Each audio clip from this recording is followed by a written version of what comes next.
Olá, eu sou a Sara Prata e eu estou aqui ao serviço do chefe Luís Gaspar. Estamos aqui os dois para preparar uma receita de porco e falar um bocadinho sobre isso.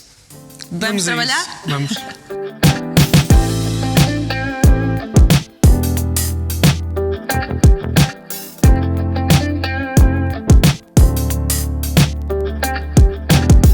Luís, o que é que vamos preparar hoje aqui? Bem, Sara, nós vamos fazer hoje uma receita com carne de porco. Vamos valorizar um dos cortes mais nobres e mais usados pelos chefes de cozinha neste momento e usar também o produto local. Sendo que a receita que vamos fazer chama-se presa de porco alentejano com arroz de cogumelos.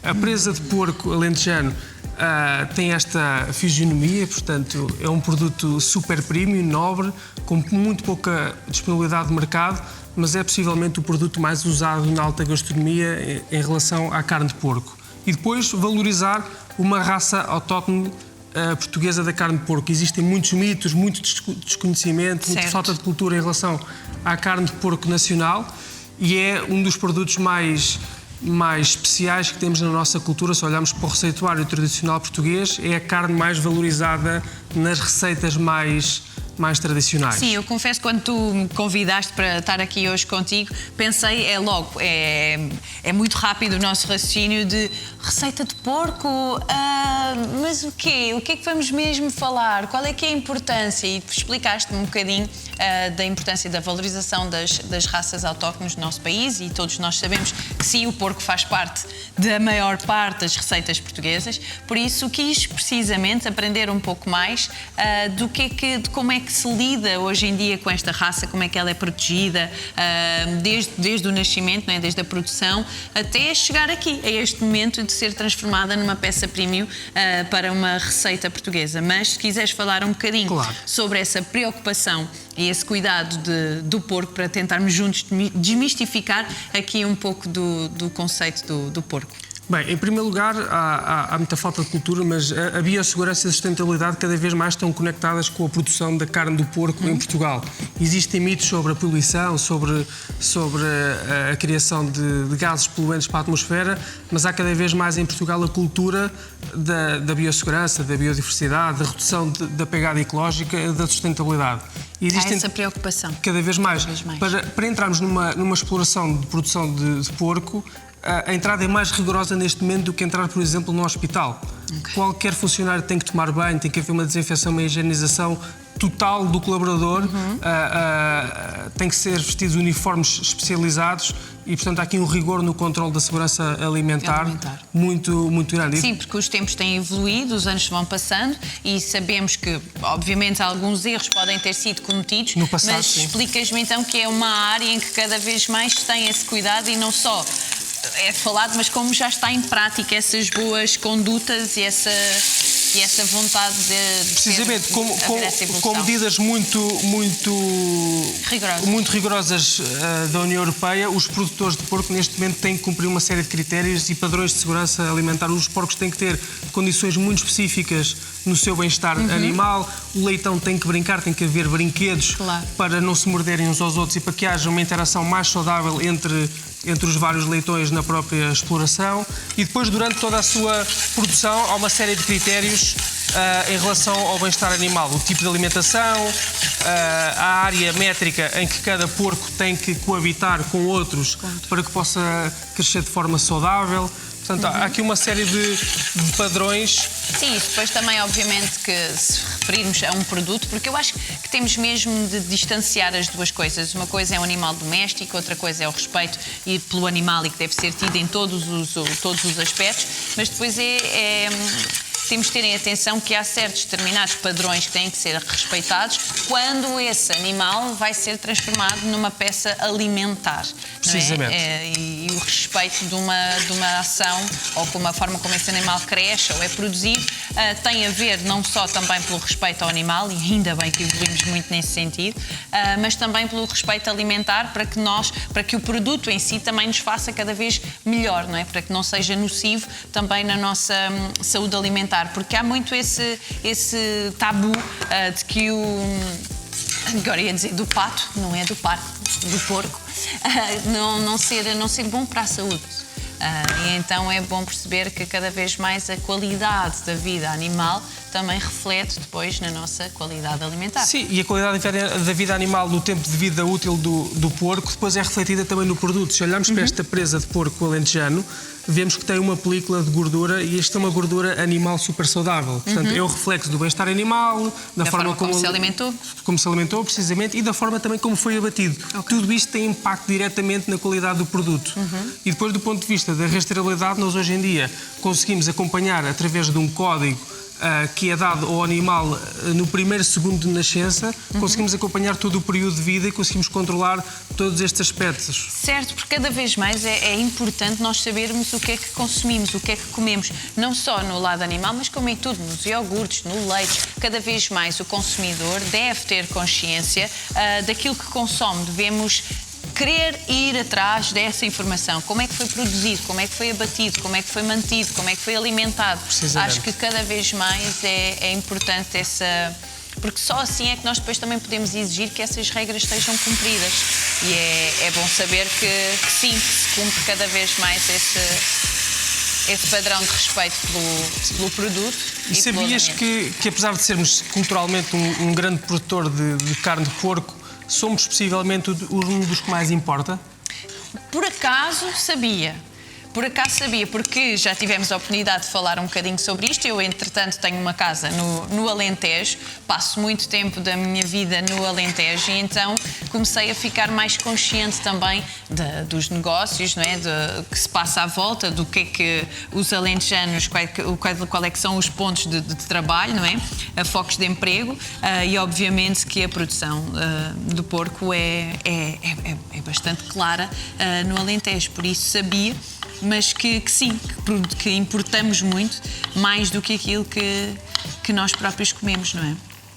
Sim, eu diria que em média cada português consome cerca de 30 quilos de carne de porco anual. Portanto, é possivelmente, a par das aves, certo, é possivelmente a carne com maior consumo em Portugal. Em Portugal, boa. Pois, lá está também, nós desde sempre... Eu acho que antes até se podia comer um bocadinho mais, porque depois começaram a aparecer aqui estas questões e fomos abandonando. Eu, pelo menos, falo por mim. Eu, se tiver como opção, não é, de escolher outras carnes, eu, se calhar, a do porco não vou logo ser a minha primeira escolha. Mas é bom ter-vos a vocês a desmistificar estes conceitos todos. E esta campanha, durante este ano, aliás, durante estes últimos 3 anos, o Let's Talk About Pork, teve como principais objetivos, principalmente junto a uma população mais jovem, nas escolas de hotelaria, desmistificar os erros culturais, os mitos urbanos em relação à produção e ao próprio consumo e também às técnicas de cozedura da carne de porco. Ainda existe muito o mito urbano que a carne de porco tem que ser consumida bem passada. Eu sou dessas, eu achava que era assim, que tinha que ser bem passada. E hoje vamos ter a oportunidade, nesta receita com a presa de porco, perceber que existem cortes específicos em que temos que ajustar a técnica à especificidade do corte. Se olharmos para uma pá de porco, uma bochecha de porco, um pernil, são cortes que necessitam de confecções mais prolongadas, mais lentas, um bocadinho como precisamente, confecções a baixa temperatura, como as nossas avós faziam anteriormente no forno a lenha. Pois, eu ainda sou do tempo da minha avó fazer mesmo isso, na lenha, na nossa, não era lareira, porque não era lareira, mas era aquelas lareiras de chão, não é? Sim. E que a panela ficava lá nas brasas o dia inteiro para fazer o jantar. E nós, cozinheiros, somos cada vez mais um agente importante na educação e na transmissão de conhecimentos do ponto de vista gastronómico, cultural e social. Certo. E um dos objetivos foi também acrescentar valor a esta população sobre os pontos de cozedura. Portanto, a presa de porco é um corte muito nobre, precisa de uma confecção mais rápida, uma temperatura mais alta e podemos consumi-la no ponto médio ou médio-mal. Isto tudo se tivermos confiança no produto e no produtor, obviamente. Se soubermos de onde é que vem, não é? Sermos preocupados com estas informações. E esta peça, vais prepará-la de que forma? Vai ser no forno? Portanto, ela podia ser cozinhada no forno, mas nós, como queremos uma confecção mais rápida, certo, vamos fazê-la numa frigideira. E vamos corá-la só... Selá-la. Exatamente, selá-la de um lado e do outro, com temperatura forte. Se precisares de ajuda para alguma coisa, preciso, claro, chama-me, que eu vim para isso. Portanto, o que estamos aqui a fazer e começámos a fazer o nosso arroz. Adoro. Um arroz do Mondego, portanto com cogumelos eringi, um cogumelo selvagem desta altura do ano. Caramelizamos bem o arroz e os cogumelos e temos aqui à parte também um caldo de cogumelos que foi feito com os pés dos cogumelos. Portanto, estes Sobras. pés, sim, que à partida são geradas desperdício, não é? Do ponto de vista da sustentabilidade e da optimização de produto, usamos para um caldo. Certo. E em vez de usarmos a água da torneira, usamos aqui um caldo já aromatizado e muito perfumado com cogumelos Que vai dar ainda mais sabor. precisamente, vai enriquecer e perfumar aqui o nosso arroz. E depois, como é um arroz carolino, vamos juntando sempre o caldo pouco a pouco. Automaticamente ficou já bem suave. Sim, e o próprio caldo está muito intenso, muito perfumado, está a reduzir e está a intensificar a sua própria cor e o sabor. Portanto, a presa de porco é esta peça. Cada porco tem aproximadamente uma peça com 700 a 800 gramas. Portanto, estamos a falar aqui de um produto no mercado com muita escassez. Ok. E que neste momento atingiu, pela sua valorização de mercado e pelo chefe de cozinha, atingiu um valor de mercado já simpático. Significa que até a carne de porco já começa a ter uma cotação de mercado muito valorizada. Portanto, nós olhávamos sempre para a carne de porco como um produto de subsistência, de menor, não é? Porque na realidade, culturalmente, era um produto de subsistência. Usava-se o pernil, as bochechas, as entranhas, as miudezas. Lá está, porque sempre se disse que o porco consome-se tudo. Exatamente. Eu tive a sorte, o privilégio dos meus avós serem do campo, na zona de Setúbal, mas viviam no campo, tinham os animais para consumo próprio. E então havia sempre a chegada do dia da matança do porco. E depois estendia-se por todo o dia a preparação, não é? Os cortes no porco, tirar isto, tirar aquilo. E era impressionante porque o porco, de facto, alimentava muitas famílias, precisamente porque podia-se consumir praticamente tudo o que... Se olharmos para os enchidos, não é? Que se usavam as próprias tripas. As próprias tripas. Enchias bastante, muitas vezes. Para fazer morcelas, chouriços. E andar lá a incomodá-las, não é? Mas a achar que estava a fazer alguma coisa. Mas se calhar sabes que também veio um bocadinho o meu travão quanto ao porco, se calhar também vem por aí, porque também não é fácil, não é? O dia da matança do porco era assim uma desgraça lá em casa para mim, sim, que era criança. É um momento intenso. Muito forte, é muito intenso. E então acabou sempre por ficar essa memória. Mas eu acho que é mesmo importante. Quando eu tive a oportunidade de fazer o Masterchef, lembro-me que num episódio nós tivemos de apanhar uma lagosta, matá-la, prepará-la. E foi mesmo muito forte e foi quase chocante para nós como é que tínhamos de fazer aquilo. E lembro-me que na altura os chefes, o chefe Kiko, o chefe Rui Paula, explicaram-nos a importância de que é importante ensinarmos o consumidor que as coisas não aparecem só assim no prato. Precisamente. Explicar, identificar o que é, de onde veio, como é que é preparado, como é que é para chegar até ao momento do prato, todo o trabalho que é desenvolvido até aí. Portanto, eu desde esse momento que acabo por ver estas lições mesmo muito importantes. As coisas vêm dos sítios específicos. A maçã vem da árvore, o porco passou por todo este processo até chegar a esta receita que vai ficar maravilhosa. Por isso, sim, aceitei que é preciso estes processos, mas se eles forem respeitadores... E se nós olharmos para a carne de porco numa ótica da sustentabilidade e da optimização do produto, vamos perceber que tem muito mais valor do que os mitos da poluição e da pegada ecológica. O porco, como referias há pouco, consome-se mesmo da cabeça aos pés, ou da cabeça ao rabo. E é precisamente isso. Por exemplo, na China, a artéria aorta tem um valor de mercado muito maior do que a presa de porco. Possivelmente a presa de porco é o produto com maior valor de mercado neste momento. E a China, os chineses, consomem a artéria aorta que nós desperdiçamos e é o produto mais valorizado. Mas, se calhar usam a cartilagem para os caldos tanto dos ramens, se calhar, sim, por aí, não é? É mesmo porque isso. Também é feito com a barriga de porco, portanto é normal que essa cartilagem seja usada. E é isso, é a optimização do produto. Ser cada vez mais e melhor, trazermos qualidade não só ao animal, como também depois ao produto final entregue ao consumidor. Porque estamos cada vez mais exigentes e ainda bem. A exigência traz a evolução, não é? E depois existe o tema das raças autóctones, como já aqui tocámos, portanto, existe culturalmente um mito urbano e um erro cultural, social e gastronómico que se criou uma marca à volta do porco preto. Isso é um erro, não existe porco preto. A única coisa preta no porco é a cor. Sim, certo. O porco, a raça é alentejana. E nós temos essa responsabilidade, essa missão também de educar o consumidor final em chamar, explicar e valorizar as raças autóctones portuguesas. É porco alentejano, não é porco preto, mas criou-se uma marca tão forte comercial à volta do porco preto. Se foi trabalhando por aí, de repente era tudo porco preto e nós quase que achámos que era trazido para cá e afinal não, é só um porquito alentejano. É um porco alentejano de cor preta. Do nosso país. Precisamente. Depois temos outras raças, o porco bízaro, da zona de Trás-os-Montes, que a par do porco alentejano, que é alimentado no final da sua vida com bolota, em Trás-os-Montes é alimentado com castanha. Portanto, o terroir, a identidade de uma região que valoriza o produto final, pois o produto ganha características completamente diferentes mediante o terroir, a localização, o clima, a temperatura. Pois eu ia dizer isso, a temperatura. E depois existe outra raça, que é o porco malhado de Alcobaça, ali da zona oeste, que é o porco que nós chamamos o porco rosa com as manchinhas pretas. Que é o porco mais comum, mas que é uma raça autóctone portuguesa e que tem outro tipo de alimentação. Existe até um produtor que alimenta o porco malhado de Alcobaça com maçã de Alcobaça, aquela maçã descalibrada e que começa a apodrecer. Sim, exato.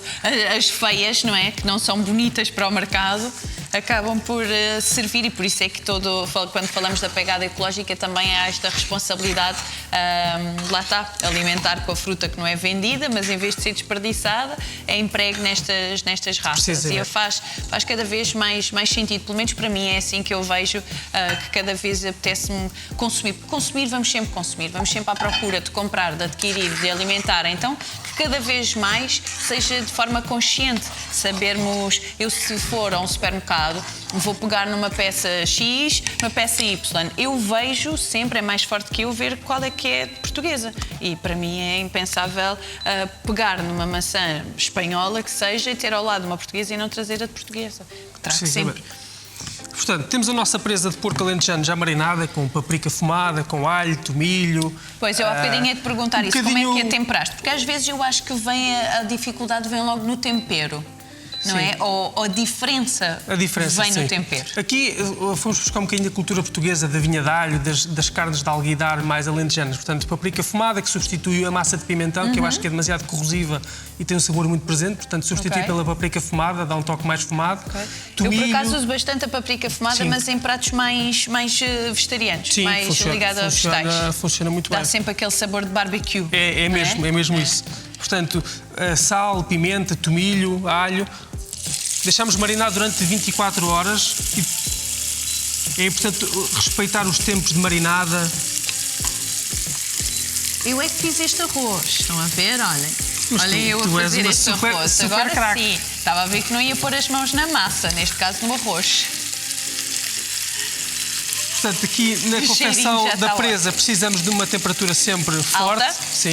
E é importante este fervilhar da gordura, azeite. Podemos usar outro tipo de gordura vegetal ou animal, mas eu preferi usar um azeite virgem extra. Sim. E esta técnica que se chama caramelização, o corar, como tu referiste, reflete também muito o resultado final. Portanto, uma confecção mais rápida com uma temperatura mais alta. E vamos deixar caramelizar bem. Por isso é que nós gostamos sempre mais de um peixe grelhado do que de um peixe cozido. E ganha sabor, precisamente. Claro. E nós somos um país com uma gastronomia tão incrível, com uma diversidade de produtos maravilhoso e que temos mesmo esta obrigação de passar de geração em geração esta qualidade de produto, porque eu sou uma privilegiada em viajar e sempre viajei muito e pretendo continuar a viajar e é impressionante como o nosso país é tão rico na gastronomia, temos tanta coisa feita de diversas formas. De um só alimento nós conseguimos produzir e fazer N receitas e é a nossa responsabilidade também passar isso para as novas gerações. É mesmo. Apaixoná-los. Por falar em receitas tradicionais, e já que tens uma proximidade com o Alentejo muito grande, existe uma receita de carne de porco muito comercial e muito valorizada na gastronomia tradicional. Que é carne de porco alentejana. Carne de porco alentejana, também é verdade. Já ia dizer as migas. As migas também. Mas também pode ser a carne de porco alentejana. A carne de porco alentejana. Sabes de que região ou de que zona é que é esse prato? Não. Portanto, culturalmente todos achamos que é um prato do Alentejo. Certo. Isto para explicar Como é que as a coisas técnica vão... da cultura da carne de porco na nossa história da gastronomia portuguesa. Era muito mais fácil, quando este prato foi criado algumas centenas de anos, levar a carne de porco curada, salgada, seca para o litoral, ou para o Algarve, neste caso, do que levar a amêijoa fresca para o Alentejo. Verdade. Portanto, o prato chama-se carne de porco à alentejana, porque a carne vinha era do alentejana. Alentejo. Portanto, é um prato da região do Algarve. Ah, uau! Sim, porque por acaso eu também já me tinha questionado como é que a carne de porco alentejana tem amêijoas. Sim. E como é que chegava a Não é amêijoa agora. ao Alentejo? Não, porque não é agora, não é agora. Tudo chega a todo lado mais rápido até às vezes do que no próprio local. Mas indo lá aos nossos antepassados, como é que a ameijoa tinha chegado ao Alentejo? Afinal, pronto. Portanto, a carne Claro. de porco, para além As da nossas técnicas da versatilidade dos cortes e da especificidade de cada corte com a sua receita, sempre houve a técnica da conservação, da optimização, do Eu aproveitamento. lembro-me da minha avó fazer, não é? Eu acho que não era com o porco, até tenho ideia de que era com o peixe, secar o peixe ao sol. Sim. Não é? E na tua zona, na minha terra, Setúbal, não é? Setúbal. Existe muito essa cultura. Do peixe, Do feito peixe. de mil e uma formas. A carne de porco é um bocadinho esse mesmo exemplo, não é? As técnicas, as curas, os porque- métodos de conservação. Porque é isso, porque era o alimento que mais presente nas famílias portuguesas Precisamente. pela sua diversidade, não é? Havia muita barriga para alimentar e poucas condições e obviamente que o porco tinha de ser mais usado nas famílias devido a poder optimizarem cada vez mais isso. Por isso depois tinham que ser criativos e procurar formas diferentes de o fazer. Portanto, nós já Não temos estarem aqui. sempre a comer o mesmo, não é? Todas as Precisamente. mães lá em casa já sabem que a dificuldade é não se fazer todos os dias a mesma coisa. Por isso as mães do antigamente pegavam no porco e inventavam tudo. Portanto, nós aqui já temos a nossa presa de porco caramelizada E cheira muito bem. e agora eu vou cortá-la e vou desafiar a empratar este prato. O que é que tu achas? A parte que eu não tenho jeitinho nenhum. Luís, não foi isso que nós tínhamos combinado. Nós tínhamos combinado que eu fazia tudo e tu empratavas. Agora pronto, agora tens que empratar. Eu sou péssima, eu vou entornar, vou deixar cair. Mas está assim maravilhoso. Porque Desculpa. passa para este lado. Portanto, temos o nosso arroz já cozinhado, o arroz de cogumelos selvagens. Eu já estive a aprender, sou uma sortuda. É bom que fiquem atentos a esta receita porque Vamos colocar aqui. está divinal. E eu agora Aqui, se vou calhar cortar. já não colocamos. Vamos colocar mais para aqui, assim, para conseguir. Estão a ver aí o produto final? E eu agora vou cortar a presa de porco e vamos perceber que o seu ponto está rosado. É o ponto Que era- ideal, era aquilo que eu falava, é o Exatamente. ponto ideal para se consumir este corte em específico. Se olharmos para este corte com este ponto de cozedura, podemos olhar para os secretos, para as plumas, Uhum. para os abanicos, para os lagartos. Sempre neste ponto, porque senão depois também fica muito Fica rijo, demasiado, não é? demasiado seco. E como podemos Sim. ver aqui, está no ponto médio, bem caramelizado na extremidade e só o interior é que está Ligeiramente rosado. rosado. É Precisamente, suficiente para a carne ficar mais suculenta. mesmo. E finalizamos sempre com flor de sal. A flor de sal é a fonte mais cristalina do sal, portanto, aquela que terá maior teor de sal, mas também é o mais puro, portanto, usamos sempre menor quantidade para potenciar mais sabor. Claro, porque e usamos vem- sempre para finalizar. Vem puxar os sabores. Pronto, agora é a parte em que eu vou fazer a asneira. Então, vamos lá colocar aqui uma porção. Está muito... Qual é que foi esta erva que meteste aqui? Tomilho. Tomilho, pois. Portanto, foi a mesma erva que usámos usaste na carne. para marinar a carne. Por isso precisamente. acaba por criar Sim. uma ligação. Posso usar esta? Podes, claro. E agora, olha, vou usar a mão dedo.